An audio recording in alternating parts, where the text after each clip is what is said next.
جس کی ابتدا خانہ کعبہ ہو اس کی انتہا کیا ہوگی؟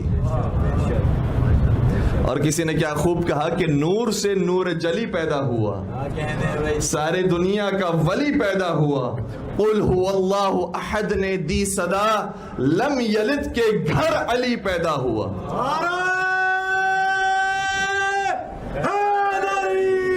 یا علی یا علی یا علی یا علی۔ اور آپ کی بیدار سماعتوں کی نظر ایک اور جملہ بھی کروں کہ جب فاطمہ بنت اسد داخل ہوئی ہیں اور باہر تشریف لائی ہیں، اس کے بعد وہ اثر باقی رہ گیا تھا، وہ جگہ باقی رہ گئی تھی، اس جگہ کو پر کرنے کی بہت کوشش کی گئی، اس اثر کو مٹانے کی بہت کوشش کی گئی، اور آج بھی عجیب بات یہ ہے کہ وہ اثر باقی ہے اور وہ اثر مٹ نہیں سکا ہے۔ کتنے ہی فضائل علی تھے جو کتابوں سے مٹا دیے گئے لیکن کعبے سے نہ مٹا سکے۔